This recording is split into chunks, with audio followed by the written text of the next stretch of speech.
오늘 아침에 주신 하나님 말씀은 구약 성경 민수기 8장 1절부터 마지막 26절까지 말씀 되겠습니다. 제가 갖고 있는 구약 성경 209면에 있습니다.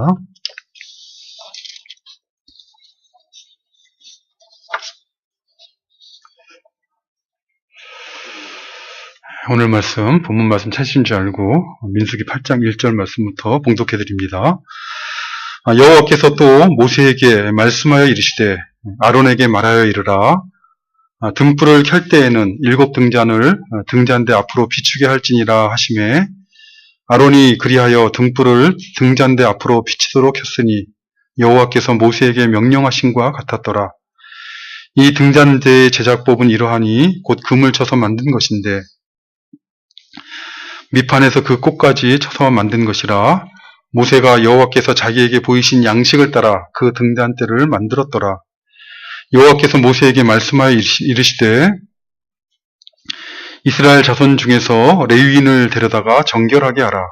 너는 이같이 하여 그들을 정결하게 하되 곧 속죄의 물을 그들에게 뿌리고 그들에게 그들의 전신을 삭도로 밀게 하고 그 의복을 빨게 하여 몸을 정결하게 하고 또 그들에게 수송아지 1마리를 번제물로 기름 섞은 고운 가루를 그 소제물로 가져오게 하고 그 외에 너는 또 수송아지 1마리를 속죄제물로 가져오고 레위인을 회막 앞에 나오게 하고 이스라엘 자손의 온 회중을 모으고 레위인을 여호와 앞에 나오게 하고 이스라엘 자손이 그들에게 안수하게 한 후에 아론이 이스라엘 자손을 위하여 레위인을 흔들어 바치는 제물로 여호와 앞에 드릴지니 이는 그들에게 여호와께 봉사하게 하기 위함이라. 레위인으로 수송아지들의 머리에 안수하게 하고 내가 그 하나는 속죄 제물로 하나는 번제물로 여호와께 드려 레위인을 속죄하고 레위인을 아론과 그의 아들들 앞에 세워 여호와께 요제로 드릴지니라. 너는 이같이 이스라엘 자손 중에서 레위인을 구별하라. 그리하면 그들이 내게 속할 것이라. 내가 그들을 정결하게 하여 요제로 드린 후에 그들이 성막에 들어가서 봉사할 것이니라. 그들은 이스라엘 자손 중에서 내게 온전히 드린 바 된 자라. 이스라엘 자손 중 모든 초태생 곧 모든 처음 태어난 자 대신 내가 그들을 취하였나니 이스라엘 자손 중에 처음 태어난 것은 사람이든지 짐승이든지 다 내게 속하였습니다. 내가 애굽 땅에서 모든 처음 태어난 자를 치던 날에 그들을 내게 구별하였습니다. 이러므로 내가 이스라엘 자손 중 모든 처음 태어난 자 대신 레위인을 취하였느니라. 내가 이스라엘 자손 중에서 레위인을 취하여 그들을 아론과 그의 아들들에게 주어 그들로 회막에서 이스라엘 자손을 대신하여 봉사하게 하며 또 이스라엘 자손을 위하여 속죄하게 하였나니 이는 이스라엘 자손이 성소에 가까이 할 때에 그들 중에 재앙이 없게 하려 하였음이니라. 모세와 아론과 그 이스라엘 자손의 온 회중이 여호와께서 레위인에 대하여 모세에게 명령하신 것을 다 따라 레위인에게 행하였으되 곧 이스라엘 자손이 그와 같이 그들에게 행하였더라. 레위인이 이에 죄에서 스스로 깨끗하게 하고 그들의 옷을 빨매 아론이 그들을 여호와 앞에 요제로 드리고 그가 또 그들을 위하여 속죄하여 정결하게 한 후에 레위인이 회막에 들어가서 아론과 그의 아들들 앞에서 봉사하니라. 여호와께서 레위인의 일에 대하여 모세에게 명령하게 하신 것을 따라 그와 같이 그들에게 행하였더라. 여호와께서 또 모세에게 말씀하여 이르시되 레위인은 이같이 할지니 곧 25세 이상으로 회막에 들어가서 복무하고 봉사할 것이요 50세부터는 그 일을 쉬어 봉사하지 아니할 것이나 그의 형제와 함께 회막에서 돕는 직무를 지킬 것이요 일하지 아니할 것이라. 너는 레위인의 직무에 대하여 이같이 할지니라. 아멘.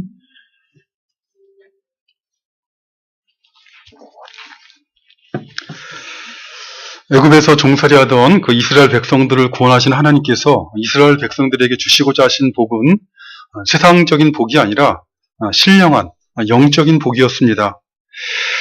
제사장들을 통해 축복하여 하신 말씀처럼 광야 길을 걸어가던 그들을 지켜주시는 것이요 또 하나님의 은혜가 무엇인지 알아가도록 은혜를 베풀어 주시는 것이며 또 세상 사람들이 알 수 없는 하늘의 평강을 주시는 것, 그것이 바로 하나님께서 이스라엘 백성들에게 주시고자 하시는 복이었다는 것입니다. 참으로 살아계신 하나님께서 광야와 같은 세상을 살아가는 나를 지켜주시는구나 하는 것을 경험적으로 맛보는 것은 그것은 세상에 속한 복이 아니라 신령한 복입니다. 애굽에서 우리를 구원해 주신 하나님께서 광야길을 가는 우리들에게 은혜를 베풀어 주신 것을 맛보며 또 그 안에서 평강을 누리며 살아간다는 것은 그것은 세상이 알 수가 없는 복입니다. 근데 이 복이 누구로부터 나오는 것입니까? 그 복은 성막에 임재하신 하나님께서 주시는 것이므로 비록 성막에서 봉사하는 제사장들에게 축복하라라고 말씀하셨지만 그러나 그 복은 제사장이 주는 것이 아니라 성막에 임재하시는 하나님께서 주시는 것입니다. 그렇기 때문에 우리가 지난주에 살펴본 것처럼 이스라엘 백성들은 이 성막이 완성된 후에 기름을 발라 성막과 성막의 모든 기구를 거룩하게 하여 봉헌하게 되자 하나님 앞에, 여호와 하나님 앞에 감사의 헌물을 드렸던 것입니다. 하나님께서 약속하신 복이 바로 이 성막에 임재하시는 하나님으로부터 나오는 것이기 때문에 이 성막의 완성과 봉헌을 기뻐하면서 감사의 헌물을 드렸던 것입니다. 그리고 이어지는 오늘 본문 말씀은 자연스럽게 성막과 관련된 교훈을 주시고 있는 말씀입니다.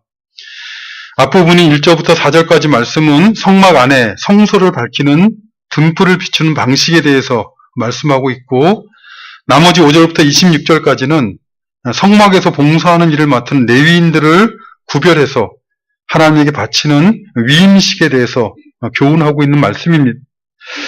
먼저 오늘 본문 1절과 2절 말씀을 보면 여호와 하나님께서는 모세에게 말씀하시기를 아론에게 말해서 성막의 성소 안에 등불을 켤 때에는 7 등잔을 등잔대 앞으로 비추게 하라라고 말씀하셨습니다. 우리가 아는 것처럼 성막 안에는 외부로부터 들어오는 빛이 완전히 차단되어 있습니다. 그렇기 때문에 이 성막 안에는 항상 등불을 켜두어야 됐습니다. 이 성막 안으로 들어가게 되면 성막 안에 먼저 들어가는 곳이 성소인데 성소로 들어가면 성소 입구는 동쪽에 있는데 이 성소로 들어가게 되면 그 동쪽에 있는 성소 입구로 들어가게 되면 오른쪽인 북쪽에는 떡을 항상 올려놓는 상인 진설병 상이 있었고 바로 앞쪽인 서쪽에는 향을 피우는 분향단이 있었고 왼쪽인 남쪽에는 순금으로 만들어진 등잔대에 올려진 7 등잔이 있었습니다. 하나님께서는 이 7 등잔에 불을 켜는 일을 할 때 그 일을 맡은 제사장인 아론이 그 일을 할 때 특별히 그 불을 항상 등잔대 앞으로 앞방향으로 남쪽을 향해서 앞방향으로 비추도록 그렇게 말씀하셨습니다. 이 등잔대 앞에는 등불이 비치는 등잔대 앞에는 앞에서 말씀드린 것처럼 이스라엘의 12지파를 상징하는 12개의 떡이 올려진 진설병 상이 있었습니다. 이 성막 안의 등불을 항상 등잔대 앞으로 비추게 하시는 하나님의 의도는 이 12개의 떡이 올려진 진설병 상을 향해 불이 비치게 하셔서 이 비치신 하나님의 얼굴이 항상 이스라엘 백성들을 향하고 있다는 것을 상징적으로 교훈하고자 이렇게 말씀하신 것입니다. 이 등불이 없으면 성소 안에 들어와서 봉사하는 제사장이 아무것도 할 수 없는 것처럼 이 등불이 이스라엘 백성을 향해 비춰지지 않으면 이스라엘 백성들은 어두운 가운데 행할 수밖에 없게 되는 것입니다. 사실 사람들은 깊이 생각하지 않고 너무 당연하다라고 생각하고 살지 모르지만 빛이 있다는 것은 매우 커다란 복입니다. 빛이 없으면 동식물이 살아갈 수 없을 뿐만 아니라 사실 사람도 살아갈 수가 없고 특별히 사람은 아무것도 볼 수가 없는 것입니다. 길을 걸어가는 사람이 빛으로 인해서 돌부리에 넘어지지 않는 것이요. 빛이 있음으로 인해서 방황하지 않고 자신이 가고자 하는 방향을 향해 그 목적지를 향해 걸어갈 수가 있는 것이요. 빛이 있음으로 인해서 걸어가는 행인이 발을 내디딜 때 그 발 내디디는 것을 두려워하지 않고 평안히 이 길을 걸어갈 수 있는 것입니다. 성막 안에 있는 등불을 항상 이스라엘을 상징하는 12개의 진설병이 올려진 상을 향하여 비치게 하신 것은 하나님께서는 항상 하나님의 백성 이스라엘에게 그 빛, 생명의 빛, 진리의 빛, 은혜의 빛을 비추어 주시는 분이시라. 그 빛을 비추심으로 저들을 지키시고 저들에게 은혜를 베풀어 주시며 평강의 복을 베풀어 주신다는 것을 교훈하고 있는 것입니다. 실제로 이 성막 안에 성소의 등불이 예피하고 있는 것은 하나님께서 약속하신 구원자, 메시아이신 예수님을 말합니다. 예수님께서는 이 죄로 어두워진 세상에 오셔서 이렇게 선포하신 나는 세상의 빛이니 나를 따르는 자는 어둠에 다니지 아니하고 생명의 빛을 얻으리라.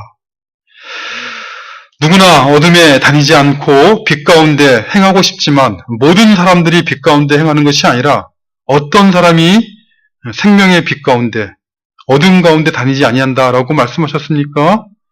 주님께서 말씀하시길 나를 따르는 자가 어둠에 다니지 아니하고 생명의 빛을 얻을 것이다 라고 말씀하셨습니다.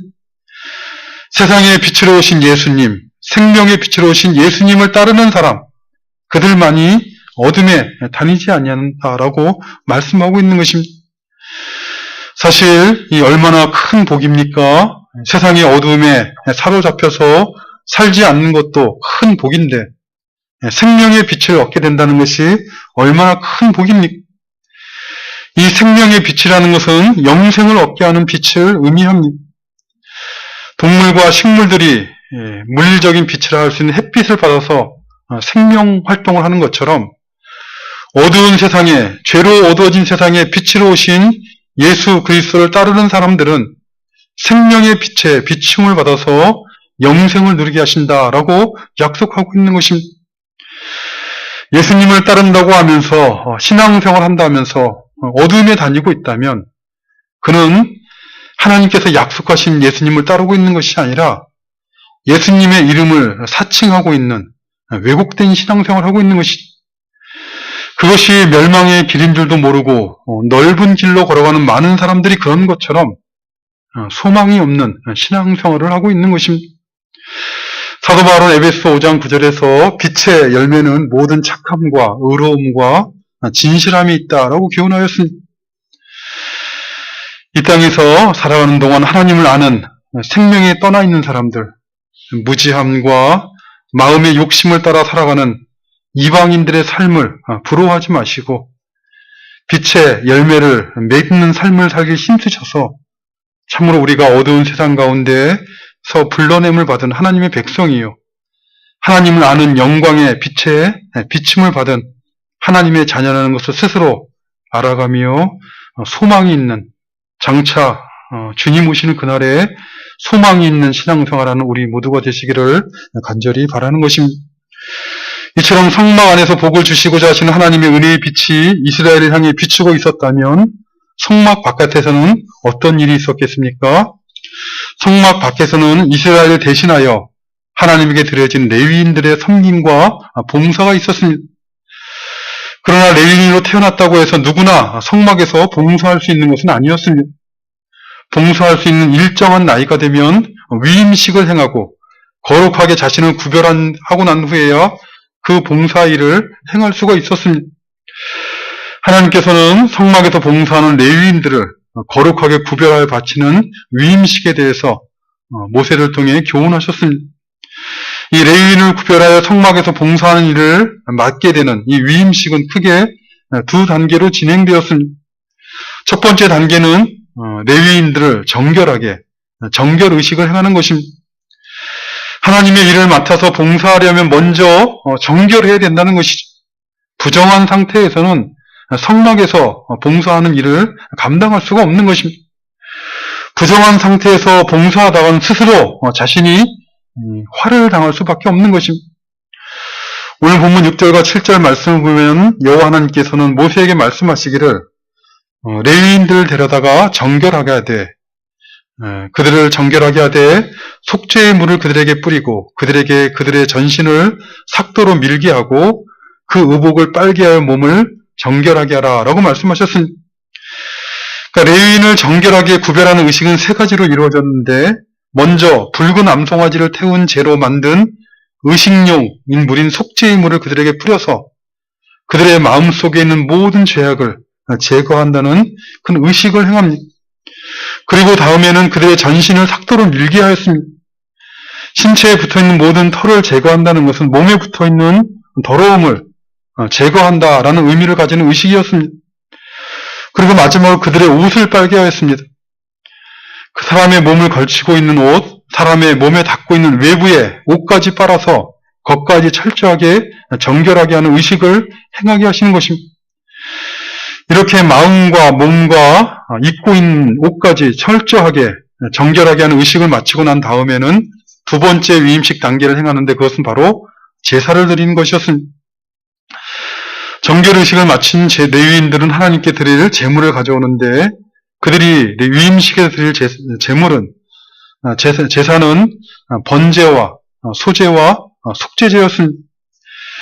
번제라는 것은 자신을 전적으로 다 하나님께 헌신한다는 의미에서 드리는 제사였고, 소제는 자신의 모든 소유가 다 하나님의 것임을 고백하는 의미에서 드리는 제사입니다. 그리고 속죄제는 자신의 죄를 고백하고 죄사함을 받는 의미로 드리는 제사입니다.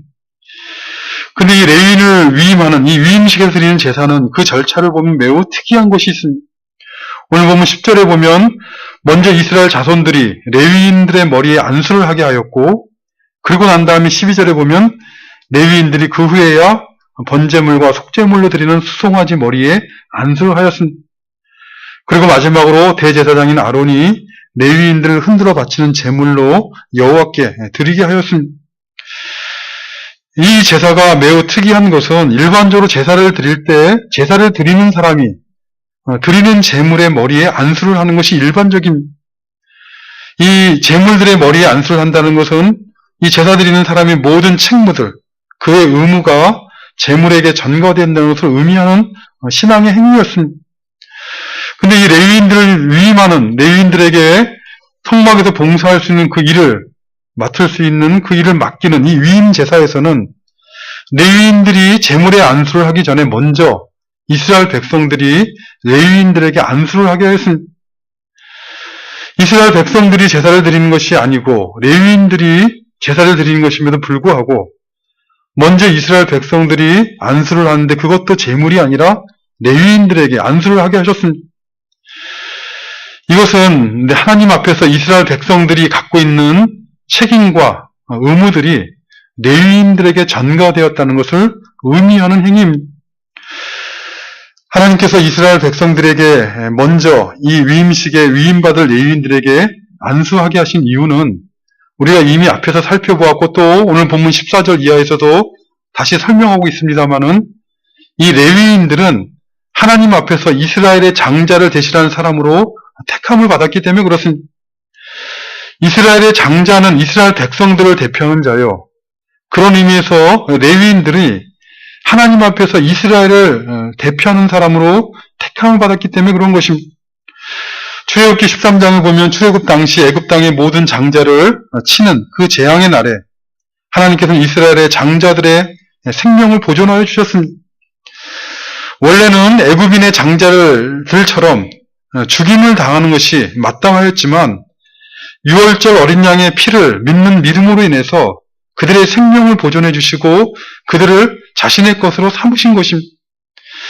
그래서 이스라엘 자손의 모든 처음 난 자들은 사람이나 짐승을 막론하고 모두 다 구별되어서 여호와께 속한 여호와의 것이 된 것입니다. 그런데 하나님께서는 이 레위인을 택해서 이스라엘을 대표하는 이스라엘의 장자들 대신하게 하시고 그 레위인들을 하나님의 것으로 삼으셨습니다. 그래서 이스라엘 백성들은 성막에서 봉사할 레위인들을 위임할 때 레위인들에게 안수를 하여서 하나님 앞에서 자신들이 져야 될 모든 책임과 의무가 레위인들에게 전가되었음을 표시한 것입니다. 마치 제물로 삼은 짐승에게 안수를 하는 것처럼 레위인들에게 안수를 하여서 레위인들이 이스라엘 백성들을 대신하여 제물이 되었다는 것을 선언하게 하신 것입니다. 그렇기 때문에 성막에서 봉사하는 레위인들은 죽어서 태워지는 제물로 드려지는 것이 아니라 살아서 하나님께 바쳐지는 제물이 된 것이요. 그들이 성막에서 드리는 섬김과 봉사의 삶은 하나님께 드려지는 거룩한 제사가 되는 것이요. 이스라엘 백성 전체가 드려지는 제사가 되는 것입니다. 물론 그렇다고 해서 그들의 섬김과 봉사가 그들의 죄를 대속할 수는 있는 것은 아니었습니다. 레위인들은 반드시 속죄제를 드리고 난 후에야 그 후에 회막에 들어가서 성막에 들어가서 봉사를 할 수가 있었던 것입니다. 언제부터 언제까지 레위인들은 성막에서 봉사를 하게 하셨습니까? 오늘 본문 24절 이하를 보면 여호와께서는 모세에게 말씀하시기를 레위인은 이같이 할지니 곧 25세 이상으로 회막에 들어가서 복무하고 봉사할 것이요 50세부터는 그 일을 쉬어 봉사하지 아니할 것이나 그의 형제와 함께 회막에서 돕는 직무를 지킬 것이요 일하지 아니할 것이라 너는 레위인의 직무에 대하여 이같이 할지니라 라고 말씀하셨습니다. 그러니까 오늘 본문에 보면 레위인이 성막에서 봉사할 그 봉사의 나이는 25세 이상부터 50세까지라고 말씀하고 있는 것입니다. 그런데 이미 우리가 살펴본 민수기 4장 35절 말씀을 보면 성막에서 봉사할 나이를 30부터 50으로 규정을 하고 있습니다. 성막에서 봉사할 나이를 30부터 50으로 규정하고 있는 민수기 4장 35절 말씀에 비추어서 오늘 본문 말씀을 생각해 보면 25세부터 30세까지는 성막에서 봉사할 준비를 하는 견습생으로 들어가서 보고 배우는 시간이었고 그리고 30세가 되어야 비로소 공식적으로 봉사하게 하신 것으로 오늘 본문 말씀을 이해할 수가 있습니다. 그리고 50이 되면 어떻게 하게 하셨습니까? 사실 오늘날도 사회적으로나 또는 교회적으로 은퇴 나이에 대해서 퇴직 나이에 연령에 대해서 갑론을박이 있습니다만은 오늘 본문 말씀을 보면 레위인의 경우에는 50의 정년이 되었다 할지라도 성막의 일을 완전히 떠나라고 말씀하신 것은 아니었습니다. 25절과 26절 말씀 다시 한번 읽어보면 이렇습니다. 50세부터는 그 일을 쉬어 봉사하지 아니할 것이나 그의 형제와 함께 회막에서 돕는 직무를 지킬 것이요 일하지는 아니할 것이라 라고 말씀하고 있습니다. 그러니까 회막에서 책임을 지고 일을 하는 것은 아니지만 그러나 돕는 일을 하라 라고 말씀하고 있습니다. 자신의 경험을 바탕으로 후배 봉사하는 레위인들을 돕고 조언하는 역할을 감당하라 라고 말씀하고 있는 것입니다. 이런 말씀에 비추어 보면 결국 레위인들은 힘이 있는 한 일평생 하나님의 성막에서 돕는 일을 하며 봉사했다는 것을 알 수가 있는 것입니다. 오늘 본문 말씀을 통해 우리 자신의 신앙생활하는 우리의 모습을 돌아보시길 바랍니다. 하나님의 택하심을 따라 하나님의 성막에서 하나님과 이스라엘을 섬기며 봉사했던 레위인들처럼 우리도 우리의 삶을 통해서 하나님의 나라와 주님의 교회를 위해 섬기며 봉사하는 삶을 살아가는 그런 우리가 되시기를 바랍니다.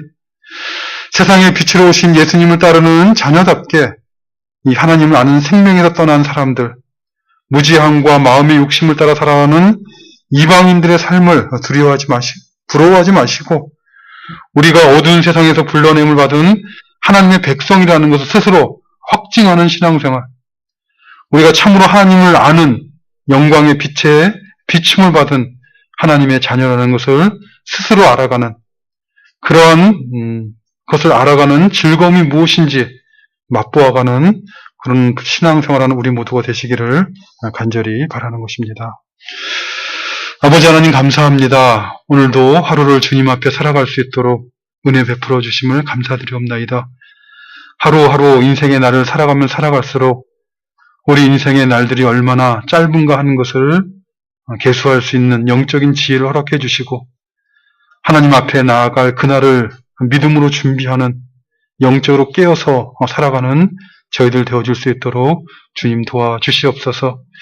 우리 인생의 날들이 그저 헛되게 왔다가 허무하게 사라지는 인생이 아니라 영원하신 하나님의 나라와 또 주님의 교회에 유익한 복된 인생을 살아가는 저희들 되도록 주님 도와주시옵소서. 예수님의 이름으로 기도드리옵나이다. 아멘. 우리 같이 일어나셔서